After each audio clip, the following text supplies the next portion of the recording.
I'm so happy to have Barbara Magro Berg here today. Barbara, how are you doing? Great. Thank you All for right. having me, Todd. Oh, well, thank you. I'm really excited because I've met you here practicing yoga. You're Hmm. currently up in Vermont, but Yeah. I'm really excited for an event that you're holding that I was able to be a part of called the Magnetize Your Match. Can you tell me how did this event come to be, and what is your intention and goal for holding this event?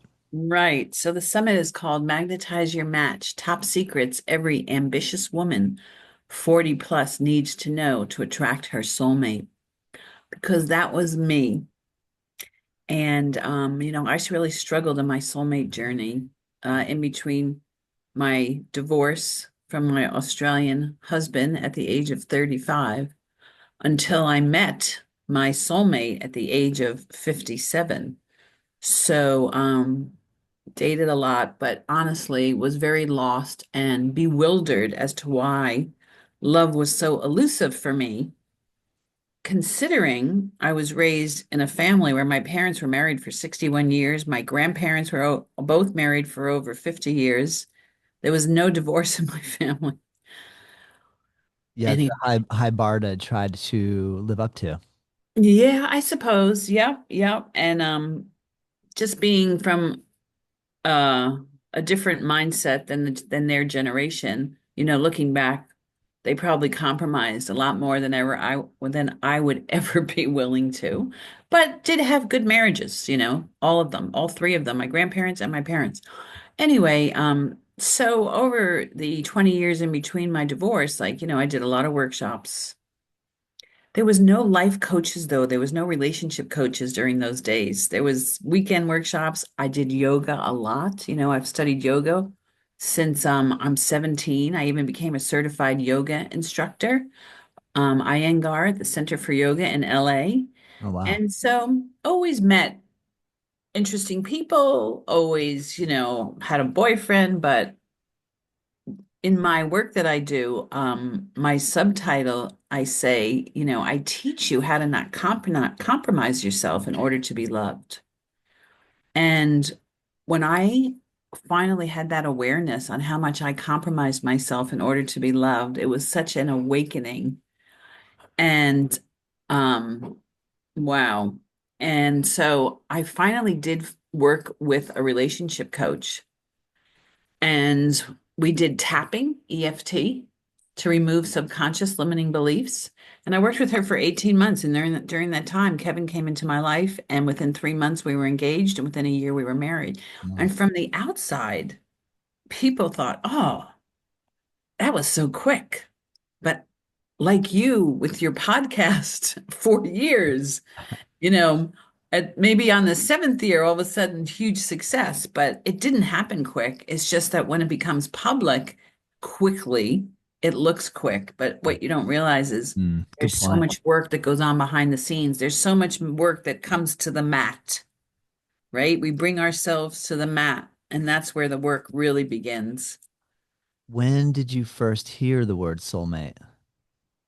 When did that sort of Oh, understanding? years and years and years ago. And yeah, I guess I've been always been the kind of person, even though I had a very successful career, traveled a lot, very independent, I always had this imaginary desire that there was a soulmate for me, that there was going to be that, fairy tale love story and how it was going to look, but more importantly, how it was going to feel. I mean, I remember when I was a little girl imagining that my soulmate was coming and asking me to marry him, like real fantasy stuff. And my first marriage, I think I tried to fit a square peg into a round hole with that fantasy, and it was a nightmare of a relationship. And I left it after 9 months, luckily. But it took me 20 years to shift. And obviously, that was my path. Yeah. I was supposed to have that time on my own, working on me and and growing me, Yeah. Yeah. developing all the things that were, I was supposed to learn and that I wanted to learn. How would you define a soulmate in relationship to a great partner? So I would say, first of all, I do think that people can have more than one soulmate. I wanted to Because, ask you that question. yeah, Yeah, because yeah, yeah, yeah. maybe in some cases, someone saying, I really want to meet my soulmate, maybe someone would have an alternate problem. I have so many soulmates. How do I pick which one I want? Right. But So, I know that's not usually the problem. and the Is thing it? is, like maybe people have multiple soulmates, hopefully not at the same time, but throughout their lifetime. And I know that they Yeah, do. yeah, So I do believe that a soulmate is truly someone that is a fantastic vibrational match with you. It can be a woman, a girlfriend, it could be a sister, it could be a brother, and it could be a lover. So for me, I was looking for that intimate, loving relationship with my soulmate.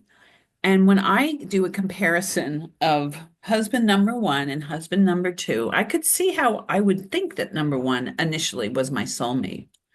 Because on paper, on the outside, it looked like we had so much in common. But what I discovered was that on the inside, we were diametrically opposed.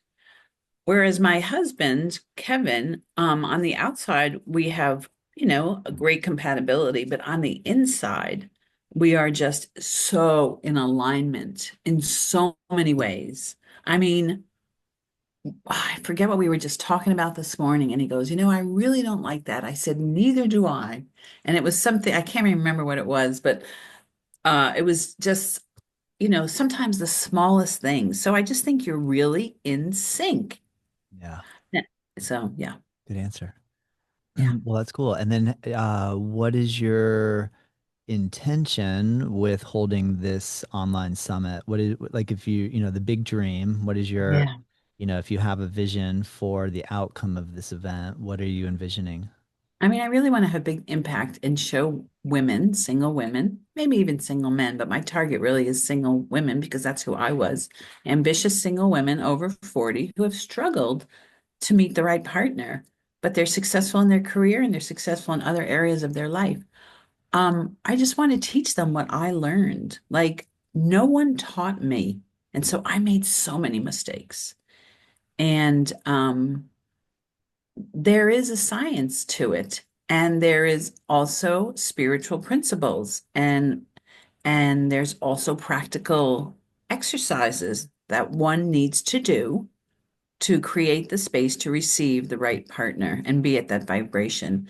And I was never taught that. I was raised Catholic. Don't have sex before you get married. That's all I learned. They didn't tell me why. Well, guess what? In my summit, I'm going to tell you why.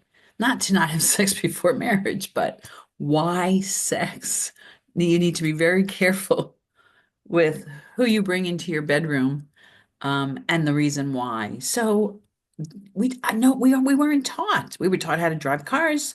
We were taught how to do geometry and trigonometry. And I don't know about you, but the only thing between those three things that I was taught that has really helped me is driving a car. The trigonometry and the geometry I've never used it since I took the Regents in high school, Yeah, good right? point. Good point. No, me neither. Absolutely not. Well, that's true. I think if I look back on my own life and I think about like where did the lessons come in to teach me how to create and or practice healthy relationship, I feel like I have a similar experience to what you mentioned of having long-term married parents. I met a lot of people along the way that were like shocked that my parents were still together for a long period of time. A lot of people have grown up in either, broken families or divorced Yep. homes or Yeah. whatever the terminology would like to use, separation for the better or whatever. But I'm And then we're that's true. raised in blended families. That's a whole other new term, right? So the parent remarries, and now they got to get used to new siblings who are half siblings or something, right? Yeah, good point. Yeah. And that's about it. Like I just feel like, okay, here's an example. So I do feel like I learned a lot from watching example, but at the same time, I don't know that it's that simple. No. What would you say? Oh, well, to thy own self be true, right? That as night shall follow day, according to Shakespeare, you need to know who you are. And that's why yoga is such a fabulous practice and way of life, right? I mean, I'm not religious, I'm spiritual, I'm a yogi, right? Because it's like you have to know who you are and what really matters to you and what values you hold to be precious and just like your inside, your soul. And by having a practice like yoga, just as part of your lifestyle, truly enables you to grow so much so that you can embrace new information around relationships that may have an impact on you. Like, what are your patterns? Why do you keep attracting the same people? And some of those things that would not be so evident in your relationship as you witness your parents' relationship, but yet it's what you manifest into your relationship. And one of the things that I did learn along the way, I don't know if you remember, Gerald Jampolsky wrote the book Making Peace with Your Parents. That was one of the first books that I read. And I also read Loving Relationships by Sandra Ray. And Sandra actually is a lifetime friend of mine. And both of those just was like, whoa. So, what I started, again, all self coaching, is that this relationship, oh, I have difficulty with my mother. And guess what? This person has a lot of the same qualities as my mother. Or I have this kind of difficulty with my father. My father was a great man, he was a great provider, but he never was verbally expressive of his love and affection towards me. And so, guess what? I attract men who, yeah, I know they like me, but they're not expressive. And as a woman, that dries me up. You got to water the plant with, I love you. I'm glad I'm with you, whatever, verbal for me. Then I discovered the five languages of love, that book. So, to know yourself and like what is so important to you is, I think, 75% of it. And then getting to a place where you deserve your worthiness and your deservingness to have that relationship that is quality and supportive. And I always used to put when I would write my list that he always has my back. Like no matter what, my partner always has my back. And these are all things that you just learn through life.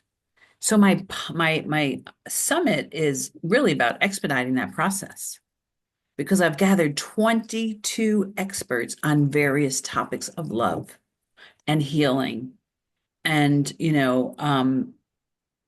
offering so much great wisdom and maybe new ideas for people to embark on in terms of practices that they could do. That, So that's I wish I awesome. had it I feel like if I had had this information, I would not have had 20 years in between relationships. Yeah. Can you remind me the name of your book that you just published? It's called The Science of Attracting Your Soulmate. Very cool. 4 Steps to Love and Happiness with Ease. So, yeah, so it just came out on Amazon, and I thought doing a summit would be a great way to bring these thought leaders together within this field and utilize it as a book launch for my book, because part of my VIP package is that you would get a digital copy of the first step in my book. So, my book is all about what I did over the years to attract my soulmate, all the different things from the inner work to the healing work to the writing and the journaling, as well as the woo woo stuff like vision boards, feng shui, moon rituals, all of that. So on the summit, I have somebody who talks about feng shui, 5 things to not put in your bedroom. I was blown away. I was Interesting. blown away by what she said. I know you can't share that here. We'll need to sign up to get the information, but that's pretty classic.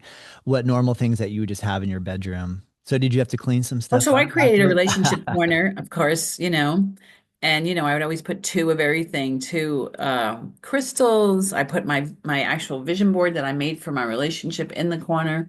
I wrote a soulmate prayer that I would say every night. I put a picture of two lovebirds and all of that, and that's all fine. But what she tells you is will blow your mind of what not to put in there. So I'll just Very leave it at cool. that. Very But cool. what my point is that that's kind of like the outside stuff that you could do Yeah. while you're doing your inner work. So my book actually is actually fun. That's why I said 4 steps to attracting love and happiness with ease. I should have put and fun exclamation point because it doesn't have to be hard. the path of self-discovery can be really fun, interesting, and like, wow, I love that. Yeah, that's what I want. I want someone who's also into art or, going to nice museums or doing yoga or whatever. So, yeah. Very cool. So, Well, um, when you met your husband, did you right away have a thought, could this be? Was it a couple weeks later that it became apparent? What was the I time? have a weird situation of how it all happened, but yeah, we met online and he was living, his profile said Florida. So when we connected, I was like, oh, good, Florida, because I had made a rule, no more long distance relationships. I want to meet someone in the neighborhood. So his profile said Florida. Well, when I got on the phone with him, he said he was living in Utah. I'm like, what? I was like, no, Utah, Florida. Anyway, chat, chat, chat. There was definitely a connection. We talked a lot. We wrote a lot of emails. And before I even met him, like it was in January that we met online. And I know this sounds weird, but by February, he was like professing his love for me on the phone. We hadn't even met yet, which can be a little creepy when you're doing online dating. But I definitely, yeah, like there was so many things. Anyway, we wound up meeting in person in May and spent a week at Sundance Resort in Utah, Robert Redford's place. And my mother had just passed away April 1st. So I was on my way back from a trade show in Vancouver, and I thought, you know what? I think I'm going to go book a cabin in the woods. It would be a good way for him to come and visit me because I was setting it up. So it wasn't like, oh, I had to go and stay at his house. No, no, no, no, no, no. Anyway, he did. He picked me up at the airport. We went grocery shopping right away, something we still do together a lot. Was pretty funny because I had a cabin with a kitchen. We made dinner, and every night he would come up and visit me. Um, Talking, great connection. But as the week went on, I could feel him pulling away. All this closeness on the phone, which is very common. I don't know if anyone ever read the book Johnny Gray, Men Are from Mars, Women Are from Venus. Yeah, Because men are like rubber bands. They get close and then they pull away. Well, I could see the rubber band pulling away. And thank God I read the book. I knew what was going on. In my past, I would have chased, but I didn't. I was like, you know what? I'm just going to do my thing and go my separate way. I wound up leaving. It was nice meeting you. That was it. Didn't talk for 3 years. Oh, I wow. was so disappointed. My mother had just died, and I had definitely had strong feelings, but it just wasn't happening. So I went away sad. I'm never going back to Utah ever again. Went back to Florida, healed myself, got on with my life. 3 years later, I'm in Vermont with girlfriends at a reunion from high school. It's like 10 of us. And I get these emails from Kevin Berg, three different email addresses. I've never stopped thinking about you. I've been through a personal transformation in my life. Can we talk? Wow. And I was in a really good place in my life, really good. And I was like, what? Anyway, we wound up talking, and he told me that he had had flashes in front of his eye that week. And he thought he had a brain tumor. And he Mm, didn't want to drag me into his health problems. wow. And it turned out he had a carotid artery and he had to have emergency surgery. And they told him, if you live past 2, maybe 3 years, you'll be doing good. After 3 years, great health records, he contacted me. Wow. That's cool. What a cool story.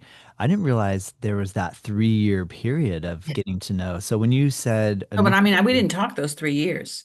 But when he did come back, at this point, I was working with my tapping coach, removing my limiting beliefs. And at first I was like, with her, I was like, there's no way, man. He freaking hurt me. There's no way. And she said to me, and this is why coaches, oh, I'm serious, can make all the difference. She said to me, I think you should give him a chance. Life is not a straight line. He had to go through his own personal transformation to be ready for you. Your mother had just died. You had to go through your own grieving period. It was the time to meet, but not the time to come together. She said, give him a chance. He had everything that you were looking for. So I did. And here we are celebrating 8 years this October of being married, and it's been the best decision I ever made in my life. Oh, that's amazing, Barbara. Congratulations. I mean, I really love hearing the aspect too that he consciously did what he did because he wanted to be kind to you. And then in your mind, building up all the stuff that we all build up about I was hurt, how dare he or she or whatever the situation is. And Old self, old mindset, yeah, that's old really, fixed mindset. She forced me to go into a growth mindset. yeah, yeah, And very cool. also, I want to point out to women listening to this is that, that whole dating experience can be really bewildering. But I think that there are still nice men out there. They are gentlemen. I mean, if you ever saw Kevin walk down the street, he's very low key. He doesn't have 20 million friends. He's not the life of the party, but he is a good guy. He's respectful. He was raised really well. He respects women versus the first husband, Australian. You think they respect women? I know we got our shared Australia story, but like he is Yeah. the antithesis of that compared to my first husband. My first husband hated his mother. Kevin had a respectful, loving relationship with his mother, only spoke highly of her, but it's not like she had two older brothers. So he was a manly man, grew up on a farm in Michigan. And he's somebody that truly 20, 30 years ago, when I was younger, I never would have even imagined being interested in a man like Kevin. Way too quiet, not cool. He's cool. He's very cool, actually. But he's a Midwesterner. Yeah. Yeah. I'm from New York. Yeah. Understood. And I lived in California 11 years, like beautiful people. So, Nice. yeah.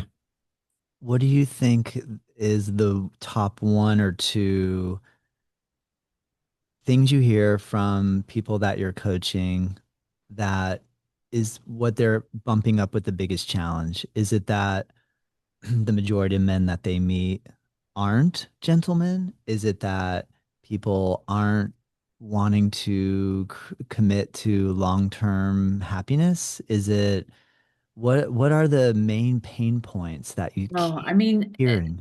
the number one thing is that finding the quality men, the quality of the men that they want. Like there are a lot of single men out there, but I have one woman who went through my program and I'm really proud of her because although she hasn't met her soulmate, she has dated and after two or three dates has said, no, thank you, you're not for me. Whereas in the past, she would have stayed because she didn't want to be alone. But like her, I would say like she's like it's the quality of people that she is attracting at the vibration that she is at, right? So that's another thing that you have to get really clear on. If you're attracting people that you say are not high quality, then you need to up your quality because it's all about the law of attraction. Mirror, mirror on the wall, there's nobody out there but you. So whatever you complain about that you're not getting, you must become, right? And so that's number one. The other thing is a lot of people will say, oh, men just want to have sex. And, look, I think women want to have sex too. So it's asking the right questions and siphoning people out. And it's not that you don't want to have sex, you just don't want to have sex right away. You want to just make sure that this is somebody that you are safe with emotionally and physically, and that they're on the same page as you. So there's always that. Um, and then the other thing is you'll find a lot of times that, oh, men just don't want to commit. They just don't want to commit. And that was one of my big things. But again, I had to ask myself, where am I not committed to myself? Where am I not committed to my own truth? Like I should be saying within a first couple of dates with these people that I am looking for a long-term committed relationship rather than being so afraid of rejection that I say nothing. And then I'm wind up being with someone who doesn't want a long-term commitment. Yeah, good I point. have to be able to stand up for myself and really ask for what I want, or not from you, but to share in general. I am looking for someone to share my life with, a long-term committed relationship, and not have any embarrassment about that. And I used to be so embarrassed to say that. Mm. like awful. Yeah, that's a really good point. I hear you. Do you feel like you need to just practice saying this out loud in front of the mirror? Maybe. What was your growth point to be Oh, able to come out to Kevin and say, I I'm didn't gonna have to. vocalize this, you know? I didn't have to. You didn't have to. So that was something that you kind of aware that you need to work No, on, but it because wasn't a major, as soon yeah. as, okay, so here was another thing. I lived in California for 11 years. Like people are single. People are not married for 20 years, right? For the most part. And there's a lot of women who are beautiful. And so, there's a lot of men who want to experience the banquet of life. But I never dated anyone. And this was an interesting thing. Kevin's the first person that I dated my whole entire life whose parents were married for over 50 years. Everybody else, parents were divorced. Amazing, right? Yeah. So, right there, he was coming from that stable background and he was married for 20 years. Yeah. So, I immediately attracted somebody who was used to being married, whereas in California, they're used to being single. But I shifted. I Yeah. shifted. Yeah. I hear ya.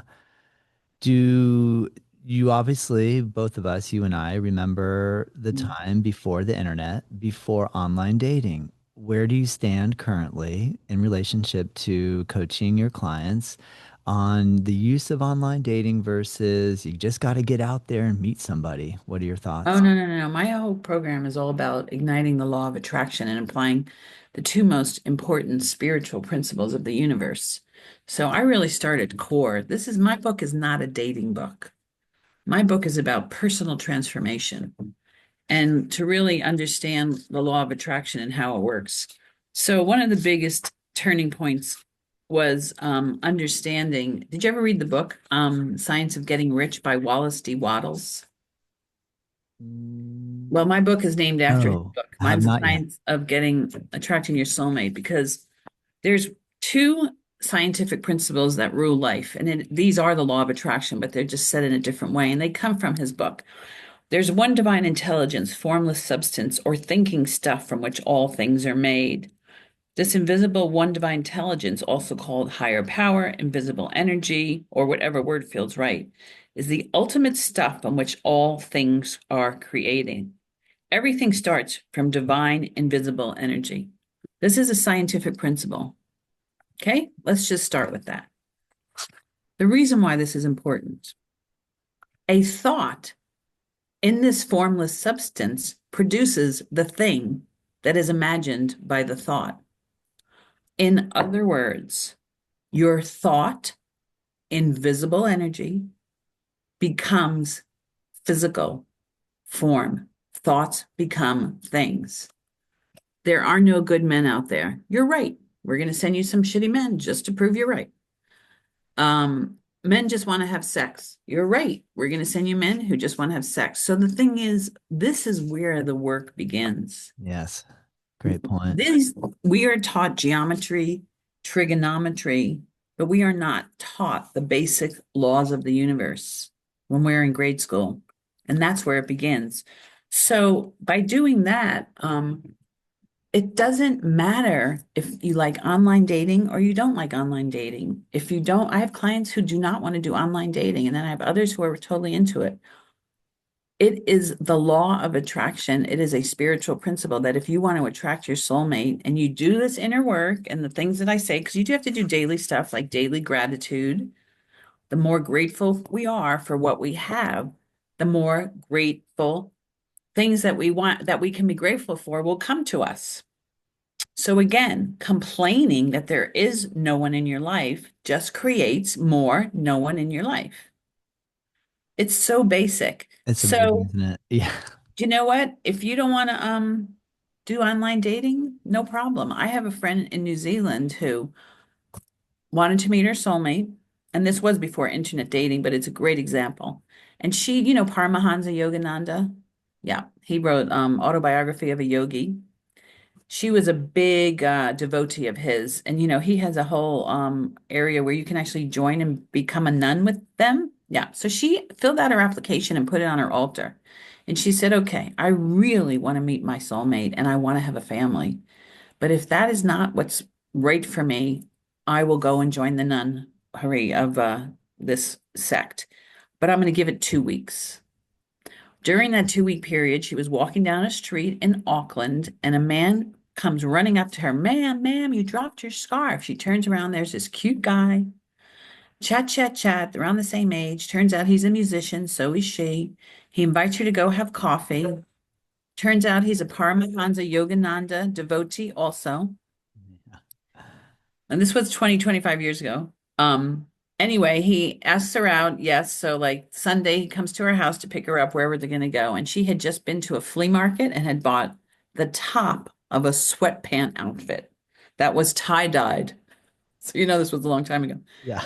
Well, he comes knocking on her door to pick her up wearing the bottom of the Oh my same gosh. outfit. Oh my gosh. That's They got hilarious. married, they had 2 kids, they live in Auckland. Oh, that's cool. So the point is that the law of attraction is immutable. It doesn't matter whether it's through Match.com or walking down the street. And Agreed. the thing that I always want to share over and over, especially my evidence of my story, is that your soulmate cannot pass you by. Your soulmate will find you. Stephen found Kristen. Kevin found me. Great point. Yeah. And you Yeah. have to trust that. You have to have a lot of faith. Yeah, it's interesting too because right when you said she says, I'm giving it 2 weeks, I had this thought of like, oh, that's not a very long time. All Doesn't right, matter. two It takes a weeks, I'm laying moment. it down, It but only takes a minute, girl, to that fall in clarity, love. yeah, that clarity of intent, like, oh no, I'm She saying was 2 weeks, so like, yeah, clear. yeah, But she'd been doing her inner work. She was in the place ready to receive, and she was really clear. And she was very committed too. that's cool. Barbara, how would you relate your experience with yoga practice in relation to the work that you're speaking of and that you coach on? How important is yoga to your journey, and or do you believe yoga would be a good way or something that somebody could engage with Mhm. to help the relationship building process or the soulmate attraction process? Yeah. Well, the yoga journey is a journey from inside out. And so often in our society, we think, oh, if I was prettier or my hair was done or I had, Botox or the right nails or eyelashes, or maybe I had fuller lips. It has nothing to do with that. Real quality, deep connected relationships. So yoga is really working who you are from that inside soul level. And it is a great way to manage your stress because let's face it, there is a lot of anxiety that goes on when you're dating. And so by having a strong yoga practice, and continuously bringing your problem, your situation, your angst to the mat and working through it, by the end of your class, you can actually feel a somatic shift in terms of being bothered by it. That guy that you liked didn't call you or just letting it go. So I think it helps in so many ways. It's an inner journey. It's also a great stress reliever, and it's a great way to deeply relax. At the end of Shavasana, that's so many times I've had visions of things that I want to manifest. I mean, I remember I was in your class and I was doing Shavasana, and he came to me so casually and easily. Ask Todd to be on your podcast. So Yes. after you've done an hour of, a good yoga class, hour and a half, and you're in that deep relaxation, you could say, so, show me where is my soulmate, or how do I meet show me the way. Or one of the things one of my prayers was, send me my soulmate and make it so obvious that I don't miss the clues. Because I would be one for like missing clues. Yeah, I hear you. That's a good one. So, I mean, yoga is a lifelong path. Every stage of life. I've been doing yoga since I was 17, and it totally has changed my life. I hear you. Got me on my spiritual path. Yeah, I agree. It's so amazing. Well, I Barbara, love being a yogini. there we go. I know Yeah. it's funny. I recently heard the pronunciation of it, a yogini, and I was like, Yogini? yeah. I like it. I like both, yogini and yogini. Barbara, I'm curious, can you tell me the details of this free online event that thank you for Yeah. inviting me and to be a part of. And I'm excited. This podcast is coming out on Friday 13th, and the whole Magnetize Your Match Summit is running from June 9th through the 19th. So at the Yep. time that So right in the middle. So that's good. right in the middle, and people can still sign up. I have the link Absolutely. in the description where they just click and Yep. it'll take them right to it, and it is free. All you have to do is Yep. I signed in there as well and put my email in so I could get all Yep. your promotional Exactly. material too, just to see because I am really impressed with how you've put this together. It's a lot of work what you're doing. It, So it's like producing a Broadway play. yeah, and you have a background. What remind me what your career I background? was in media for 40 years. I sold advertising for travel magazines, websites, digital Right, programs, right. even created e-learning programs for clients. So yeah, I've always been on the media sales side.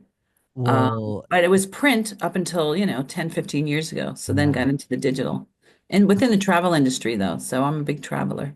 Very cool. Well, you're doing an amazing job. It's Thank you. like coming together.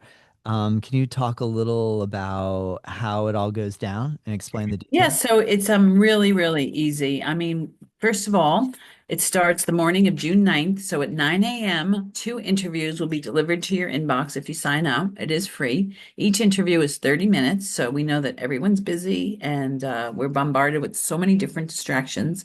It's available for 24 hours. So you can listen to it while you're driving. You can listen to it while you're going for your daily walk. And then the next morning, the next set of interviews will be delivered into your inbox. So there will be different topics each day from the law of attraction, like we were just talking about, to conquering self-doubt, the magic of getting aligned and decluttering your life, uh, getting into soul alignment, using EFT and tapping to release grief and to heal any kind of loss in your life. Because one of the things that we really have discovered, and as the example of the story that I gave you when I first met Kevin and my mother had passed, is that grief can really be a blockage to receiving love, right? And so, how to walk through the grief and release it so that you still are open to attracting love, whether it's the loss of a partner or the loss of a child, the loss of a job, right? Grief shows up in different ways. So, I also have a woman who is a shamanic um, soul retrieval uh, coach. And so she talks about shamanic soul retrieval and extraction, which I didn't know much about at all. And as a yogini, I found it extremely fascinating. Cool.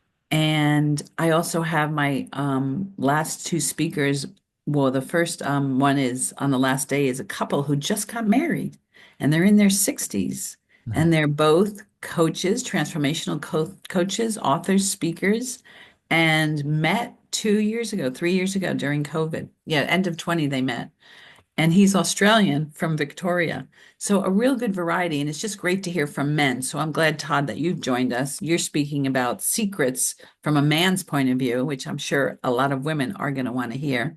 And then my very last speaker is also Australian, and she's an astrologer, tarot card reader, feminine power intuitive and she's the 22nd speaker. And I kept saying I have 21 speakers.